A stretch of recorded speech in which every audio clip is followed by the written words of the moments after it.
रुद्र संहिता तृतीय पार्वती खंड। हिमालय के 57 जंगम द्विविध स्वरूप एवं दिव्य तत्व का वर्णन। मैना के साथ उनका विवाह तथा मैना आदि को पूर्व जन्म में प्राप्त हुए सनकादिक श्राप एवं वरदान का कथन। नारद जी ने पूछा, ब्रह्मांड पिता के यज्ञ में अपने शरीर का परित्याग करके दक्ष कन्या जगदम्बा सती देवी किस प्रकार गिरजा राज हिमालय की पुत्री हुई?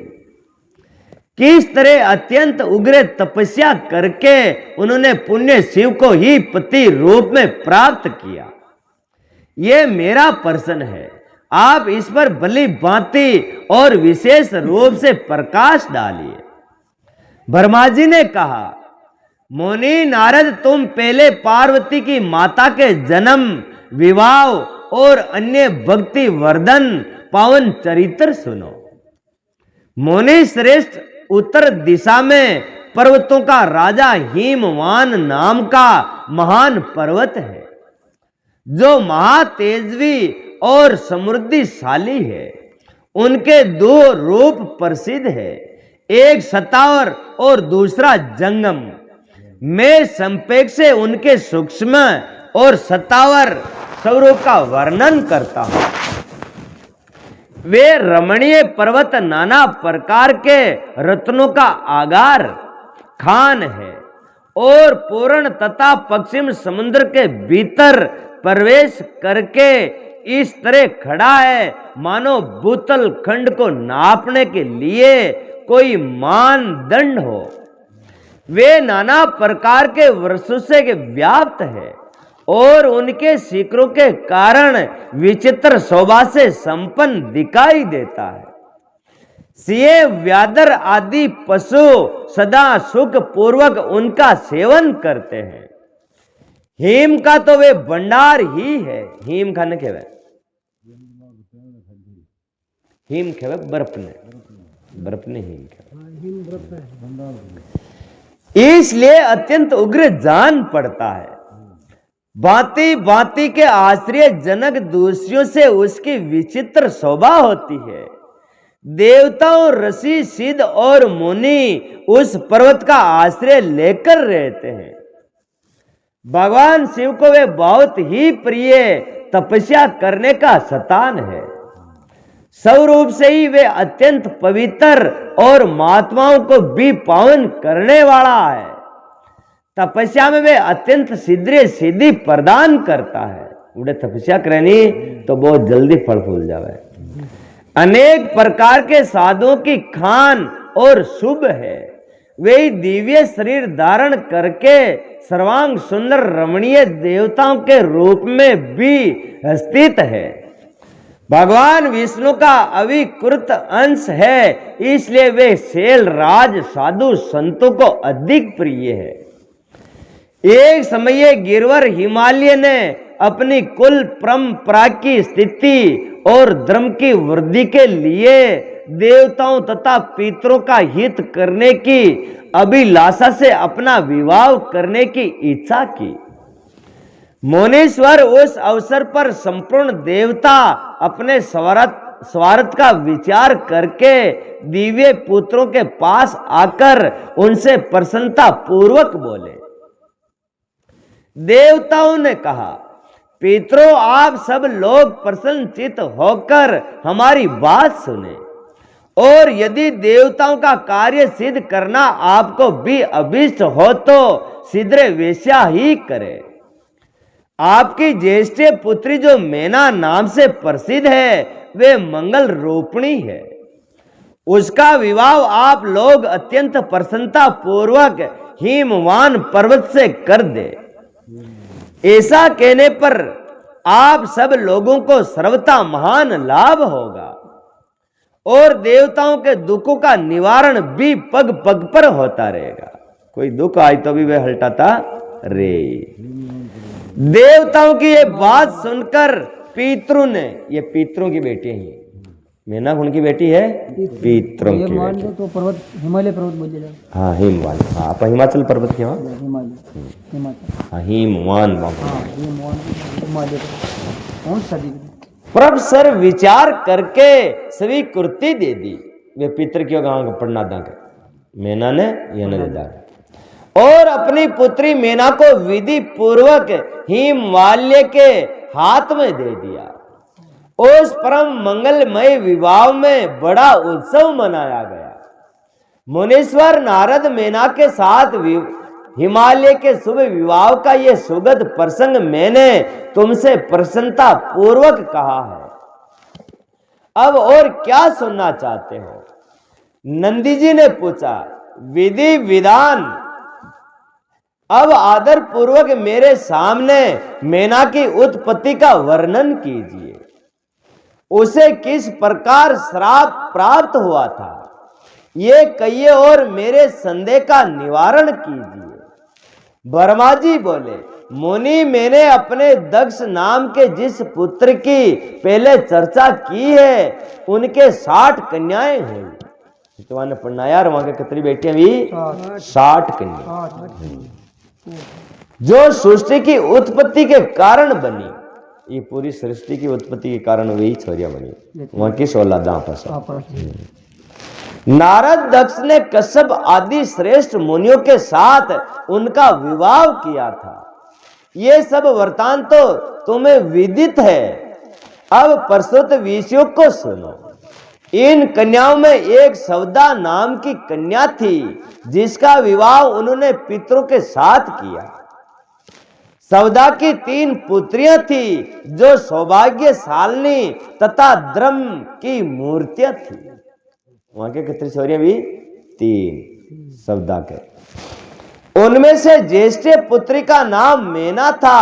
मंजली का दन्या के नाम से प्रसिद्ध थी, और सबसे छोटी कन्या का नाम कलावती था। ये सारी कन्याएं पितरों की मानसी पुत्रियां थी। कलावती राधा की मां, अर्धंती सीता की मां, सीता की मां अर्धंती, और इनकी पार्वती की मां का नाम है मेना। ये 3 ही बना ही पितरे की बेटे ही, यानी श्राप के कारण ये मृत्यु लोक में। इनका जन्म किसी माता के गर्भ से नहीं हुआ था। ये ताओ ये अनोनिजा थी, केवल लोक विहार से सवदा की पुत्री मानी जाती थी। उनके सुंदर नामों का कीर्तन नरक के मनुष्य संपूर्ण अभीष्टों को प्राप्त कर लेता है। यह की माला फेरानी तो भी आपन गणो सामान मिल जाओ। यह 3 न कोई।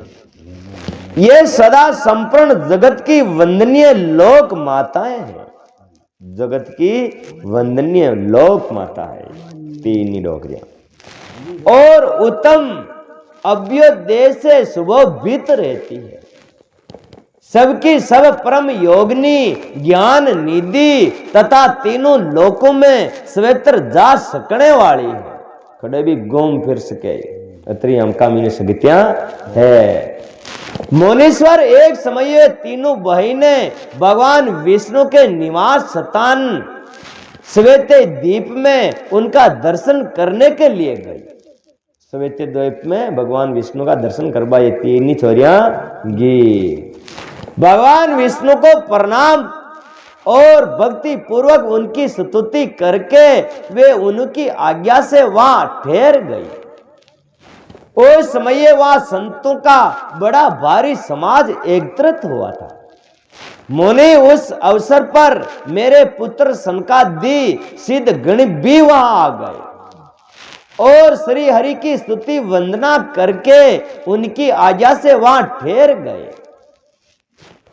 सनकादिक मुनि देवताओं के आदि पुरुष और संपूर्ण लोकों में वंदनीय है। कोई है सप्तऋषि, सनकादिक है जो सप्तऋषि ने सनकादिक है। वे सब वहां आकर खड़े हुए उस समय श्वेत द्वीप के सब लोग उन्हें देखकर प्रणाम करते हुए उठकर खड़े हो गए, परंतु ये तीनों बहनें उन्हें देखकर भी वहां नहीं उठी। इसे संत कुमारों ने उनको मर्यादा रक्षार्थ उन्हें स्वर्ग से दूर होकर नर क्षत्रिय बनने का श्राप दे दिया। फिर उनके प्रार्थना करने पर वे प्रसन्न हो गए और यूं बोले। संत कुमार ने कहा, पितरों की तीनों कन्याओं, तुम प्रसन्नचित होकर मेरी बात को सुनो। ये तुम्हारे शोक का नाश करने वाली और सदा ही तुम्हें सुख देने वाली है। तुम में से जो ज्येष्ठ हैं वे भगवान विष्णु की अंशभूत हिमालय गिरी की पत्नी हो, उसे जो कन्या होगी वे पार्वती के नाम से विख्यात होगी।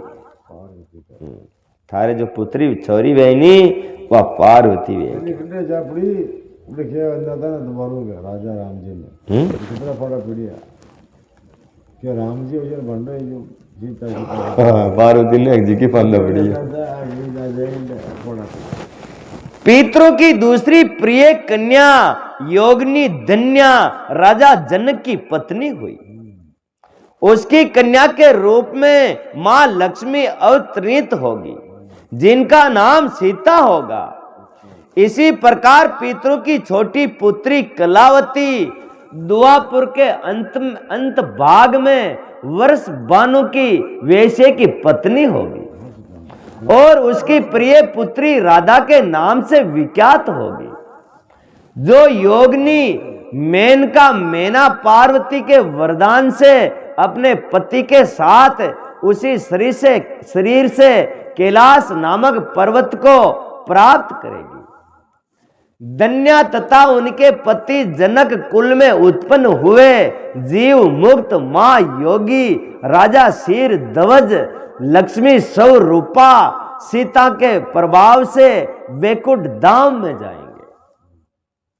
वृक्ष बाणों के साथ वैवाहिक मंगल कृत्य संपन्न होने के कारण जीव मुक्त योगिनी कलावती भी अपनी कन्या राधा के साथ गोलोक धाम में जाएगी। इसमें कोई संशय नहीं है। विपत्ति में पड़े बिना कहां किनकी महिमा प्रकट होती है। अरे अरे अरे क्योंकि विपत्ति में पड़े दीजिए राम जी का नाम आधा हो दीजिए तो कोई राम जी का नाम ले बस हवेगी धरती पे। नहीं नहीं नहीं और बारो फान बढ़ जाओ हारी मन गई अब केदार राम राम राम बारो खई विपता को न जा अच्छा रोटा खा और ताजा होता गई फान दिखो तो मारा गांव में तेरी बिकता तो मुर्ख है तो पेदे मंगा में से मिलता तो 12 महीना में 12 आदमी मर गया। फिर वो गांव सुधर को नहीं वो कोई भूखता पड़ रही जो न करिया। हां तो देखो आप मगन में मस्त को आप अल मस्त हो रहे मारम बीती भया तो वो झाड़ू में बाकी गांव मकोरो जय हो और तो कहीं कोने में आएगी जाए। हाँ बस देखो भगवान जी का टक्का है जाए। उत्तम कर्म करने वाले पुण्य आत्मा पुरुषों का संकट जब टल जाता है तब वे दुर्लभ सुख की प्राप्ति होती है। अब तुम लोग प्रसन्नता पूर्वक मेरी दूसरी बात भी सुनो जो सदा सुख देने वाली है। मैना की पुत्री जगदम्बा पार्वती देवी अत्यंत दुस्साय तप करके भगवान शिव की प्रिय पत्नी बनेगी। धन्या की पुत्री सीता भगवान श्री राम जी की पत्नी होगी और लोकाचार का आश्रय ले श्री राम के साथ विहार करेगी।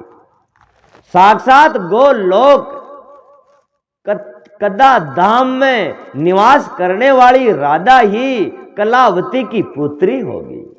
वे गुप्त स्नेह में बंधकर श्री कृष्ण की प्रीतिमा बनेगी। वर्मा जी कहते हैं नारद इस प्रकार श्राप के ब्याज से दुर्लभ वरदान देकर सबके द्वारा प्रसन्नचित भगवान सनकादिक मुनि वायु सहित वही अंतर ध्यान हो गए। तात पितरों की मानसी पुत्री वे तीनों बहनें इस प्रकार श्राप मुक्त हो सुख पाकर तुरंत अपने घर को चली गई। वे शराब लेलदा बंदा कर वो घर फरीगी। अब कई करा वे फान तो वे बैठ गई क्या हाँ ओटर दोग ने दीदो जिको थोड़ा लपड़ो बनो वे तीन ही ओटर दोग दे देती ने तो फान ने वेती दोग ने दीदो तो भगवान का त्रिफान गाल दी। देवताओं का हिमालय के पास जाना और उनके सत्कृत हो उपा आराधन की विधि बता स्वयं भी एक सुंदर स्थान में जाकर उनकी स्तुति करना। नारद जी बोले, महामते आपने मैना के पूर्व जन्म की ये शुभ एवं अद्भुत कथा कही है। उनके विवाह का प्रसंग भी मैंने सुन लिया। अब आगे के उत्तम चरित्र का वर्णन कीजिए। ब्रह्मा जी ने कहा, नारद जब मैना के साथ विवाह करके हिमवान अपने घर को गए तब तीनों लोकों में बड़ा भारी उत्सव मनाया गया। हिमालय भी अत्यंत प्रसन्न हो मैना के साथ अपने सुखदायक सदन में निवास करने लगे। मुनि उस समय श्री विष्णु आदि समस्त देवताओं और महात्मा मुनि गिरजा राज के पास गए। हाँ, उन सब देवताओं को आया देख महान हिमगिरि ने प्रसन्नता पूर्वक उन्हें प्रणाम किया और अपने भाग्य की सराहना करते हुए भक्ति भाव से उन सबका आदर सत्कार किया। हाथ जोड़ मस्तक झुकाकर वे सब बड़े प्रेम से स्तुति को उगत हुए। सेल राज के शरीर में महान रोमांच हो आया। उनके नेत्र से प्रेम के आंसू बहने लगे। मुनि हिम सेल ने प्रसन्नता से अत्यंत प्रेम पूर्वक प्राणायाम किया और विनीत भाव से खड़े हो श्री विष्णु आदि देवताओं से कहा। हिमवान बोले, आज मेरा जन्म सफल हो गया। मेरी बड़ी भारी तपस्या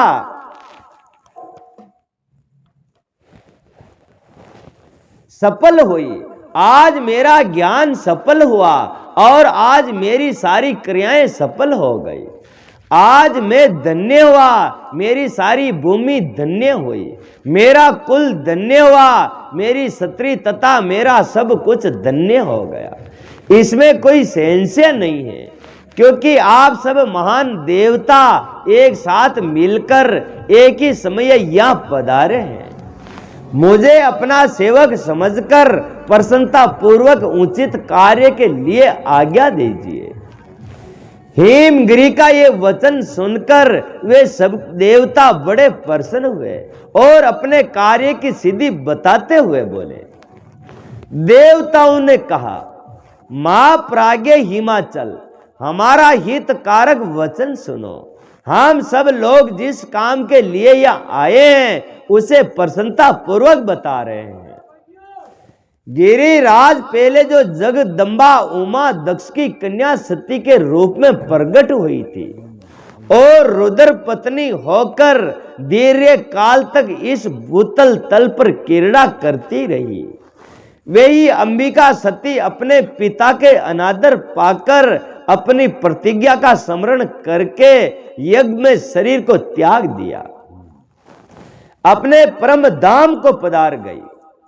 हिमगिरि वे कथा लोक में विख्यात है और तुम्हें भी विदित है। यदि वे सती पुण्य तुम्हारे घर में प्रकट हो जाए तो देवताओं का महान लाभ हो सकता है।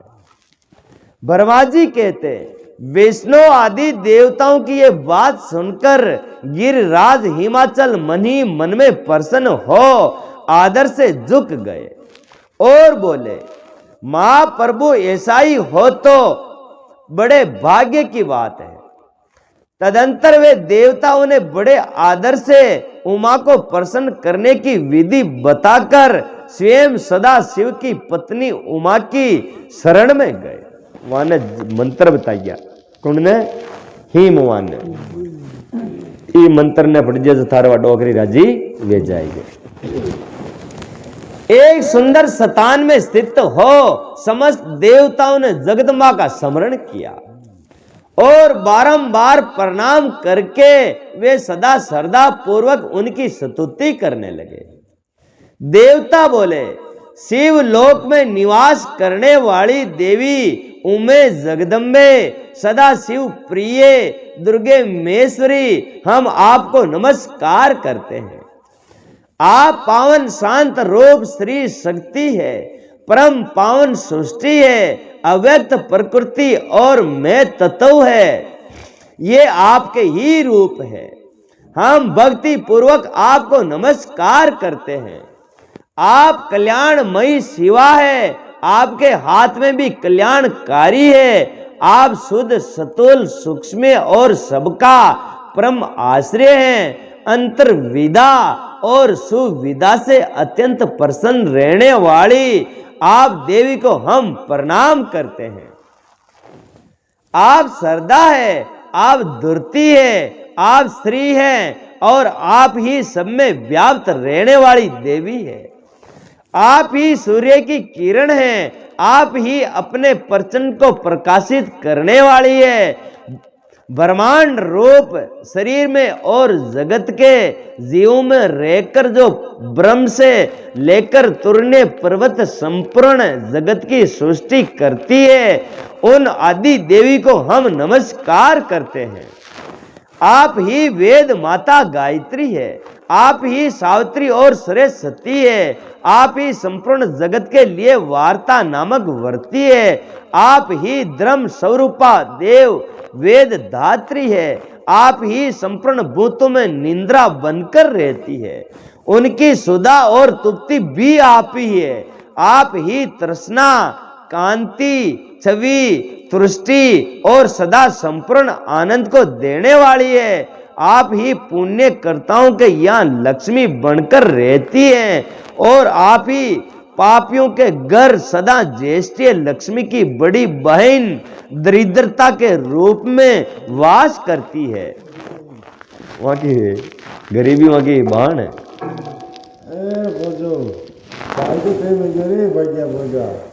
आप ही संपूर्ण जगत की शांति है। आप ही धारण करने वाली धात्री एवं प्राणों का पोषण करने वाली शक्ति है। आप ही पांचों भूतों के सार तत्व को प्रकट करने वाली तत्व स्वरूपा है। आप ही नीति युगों की नीति तथा वात्सल्य की रूपणी, आप ही वामदेव की गति है। आप ही ग्रंथ है, आप ही यर्जुन मंत्रों की अवधि है और सर्ग वेद मात्रा तथा अर्थ वेद की परम गति भी आप ही है।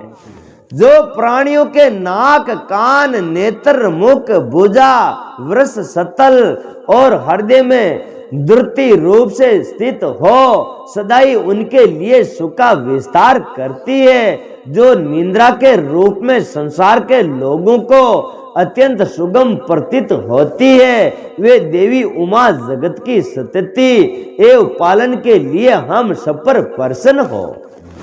इस प्रकार जगत जननी सती साध्वी महेश्वरी उमा की स्तुति करके अपने हृदय में विशुद्ध प्रेम लिए वे सब देवता उनके दर्शन की इच्छा से वहां खड़े हो गए।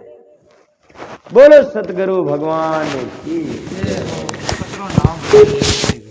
पूरा जगत में कम से कम 40 बार बताई दी सब अरे भजो उमा देवी का दिव्य रूप में देवताओं को दर्शन देना, देवताओं का उनसे अपना अभिप्राय निवेदन करना और देवी का अवतार लेने की बात स्वीकार करके देवताओं को आश्वासन देना। ब्रह्मा जी कहते हैं, नारद देवताओं को इस प्रकार स्तुति करने पर दुर्गम पीड़ा का नाश करने वाली जगत जननी देवी दुर्गा उनके सामने प्रकट हुई। वे परम अद्वितीय दिव्य रतनमय रथ पर बैठी हुई थी। उसे श्रेष्ठ रथ में घुंघरू लगे हुए थे और मुलायम बिस्तर बिछे हुए थे। उनके श्री विग्रह का एक एक अंग करोड़ों सूर्य से भी अधिक प्रकाशमान और रमणीय था। ऐसे व्यासायों से भी वे अत्यंत उदासित हो रही थी। सब और फैली हुई अपनी तेजो राशि के मध्य भाग में वे विराजमान थी। उनका रूप अद्भुत ही सुंदर था और उनकी छवि के अति तुलना नहीं थी। सदा शिव के साथ विलास करने वाली उन मां माया की किसी के साथ समानता नहीं होती थी। शिव लोकों में निवास करने वाली वे देवी त्रिविध चिन्मय गुणों से युक्त थी। ठीक है, बन जाएगी। शिव लोक में निवास करने वाली वे देवी त्रिविधि चिन्ह में गुणों से युक्त थी। प्राकृत गुणों का अभाव होने से उन्हें निर्गुणा कहा जाता है। वे नित्य रूपा है। वे दुष्टों पर प्रचंड कोप करने के कारण चंडी कहलाती है। परंतु स्वरूप से शिवा कल्याणमयी है, सबकी संपूर्ण पीड़ाओं का नाश करने वाली तथा संपूर्ण जगत की माता है। माता ही वही है। नहीं हटा है। प्रलय काल में मां निंद्रा होकर सबको अपने अंग से सुला देती है तथा वे समस्त सब जनों भक्तों का संसार सागर से उद्धार कर देती है। शिवा देवी की तजो राशि के प्रभाव से देवता उन्हें अच्छी तरह देख ना सके। तब उनके दर्शन की अभिलाषा से देवताओं ने फिर उनका सतवन किया। तदंतर दर्शन की इच्छा रखने वाले विष्णु आदि सब देवता उन जगत की कृपा पाकर वह उनका संतुष्ट दर्शन कर सके।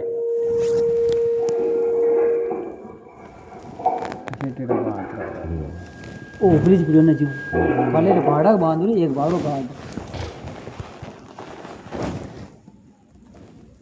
इसके बाद देवता बोले, अंबिके मां देवी, हम सदा आपके दास हैं। आप प्रसन्नता पूर्वक हमारा निवेदन सुने। पहले आप दक्ष की पुत्री रूप से अवतरित हो लोक में रुद्र देव की वल्लभा हुई थी। उस समय आपने ब्रह्मा जी के तथा दूसरे देवताओं के मान दुख का निवारण किया था। तदंतर पिता से अनादर पाकर अपनी की हुई प्रतिज्ञा के अनुसार आपने शरीर को त्याग दिया और सौदा में पधार आई। इसे भगवान हर को भी बड़ा दुख हुआ। महेश्वरी आपके चले जाने से देवताओं का कार्य पूरा नहीं हुआ। अंते हम देवताओं और मुनि व्याकुल होकर आपकी शरण में आए हैं। मैं सानी शिवे आप देवताओं का मनोरथ पूर्ण करे, जिसके संत कुमार का वचन सफल हो। देवी आप भूतल तल पर अवर्णित हो। वह सब तरह से का श्राप पूरा क्षण हुआ कि वह श्राप दी दौड़न में पार्वती बनना और ऊं बनना हो गए तो वो क्यों वहां को काम भी खुद हो जाए इंदाता अर्थ भी पदार्थ होगा। पुण्य रुद्र देव की पत्नी होइए और यथा योग्य ऐसी लीला कीजिए जिसे देवताओं को सुख प्राप्त हो। देवी, इसमें कैलाश पर्वत पर निवास करने वाले रुद्र देव भी सुखी होंगे और आप ऐसी कृपा करें जिससे सब सुखी हो और सबका सारा दुख नष्ट हो जाए। ब्रह्मा जी कहते हैं, नारद ऐसा कहने पर विष्णु आदि सब देवता प्रेम में मगन हो गए और भक्ति से विन मगन होकर चुपचाप खड़े रहे। देवताओं की यह स्तुति सुनकर शिवा देवी को भी बड़ा प्रसन्नता हुई। उनके हेतु का विचार करके अपने प्रभु शिव का स्मरण करती हुई भक्त वत्सला दयामयी उमा देवी उस समय विष्णु आदि देवताओं को संबोधित करके हंसकर बोली। उमा ने कहा, हे हरे हे विदे। विदे विदे विदे कौन ने कह हरे कौन ने कह हे हरे हे विदे। प्रभु ने कहा हरे हरे नाम क्षणता को भगवान को क्या भगवान को भगवान राजा राम परिवार महादेव हरे हरे खेवे विष्णु भगवान है, कृष्ण भगवान हाँ वहां को नाम हरे और विद्या खेवे ब्रह्मा जी ने, ये दो ही नाम है। हरे नाम खेवे तो विष्णु भगवान को नाम ले रहा, और विद्या खेवे तो ब्रह्मा जी का नाम। हाँ ये कोई है। और हे देवताओं तथा मुनियों, तुम सब लोग अपने मन में व्यवस्था को निकाल दो और मेरी बात को सुनो। मैं तुम पर प्रसन्न हूं, इसमें कोई संशय नहीं है। सब लोग अपने अपने स्थान को जाओ और चिरकाल तक सुखी रहो। मैं अवतार ले मैना की पुत्री होकर उन्हें सुख दूंगी और रुद्रदेव की पत्नी हो जाऊंगी। ये मेरा अत्यंत गुप्त मत है। भगवान शिव की लीला अद्भुत है, वे ज्ञानियों को भी मोह में डालने वाली है। देवताओं उस यज्ञ में जाकर पिता के द्वारा अपने स्वामी का अनादर देख, जब से मैंने दक्ष जनित शरीर को त्याग दिया है, तभी से वे मेरे स्वामी काला अग्नि रुद्र देव तत्काल दिगंबर हो गए। वे मेरी चिंता में डूबे रहते हैं। उनके मन में यह विचार उठा करता है कि धर्म को जानने वाली सती मेरा रोष देखकर पिता के यज्ञ में गई और वहां मेरा अनादर सुख मुझ में प्रेम होने के कारण उसने अपना शरीर त्याग दिया। यही सोचकर वे घर बार छोड़कर अलौकिक वेश धारण करके योगी हो गए हैं। मेरा स्वरूप भूता सती के वियोग को वे मेसुर सहन नहीं कर सके। देवताओं भगवान रुद्र की भी यही अत्यंत इच्छा है कि भूतल तल पर मैना और हिमाचल के घर में मेरा अवतार हो, क्योंकि वे पुण्य मेरा पानी ग्रहण करने की अधिक अभिलाषा रखते हैं। अंत में रुद्र देव की संतोष के लिए अवतार लूंगी और लौकिक गति का आश्रय लेकर हिमालय की पत्नी मैना की पुत्री हो जाऊंगी। ब्रह्मा जी कहते हैं, नारद ऐसा कहकर जगदम्बा शिवा उस समय समस्त देवताओं के देखते देखते ही अदृश्य हो गई और तुरंत अपने लोक में चली गई। तदंतर हर्ष से भरे हुए विष्णु आदि समस्त देवता और मुनि उस दिशा को प्रणाम करके अपने अपने धाम को चले गए। बोलो सतगुरु भगवान की।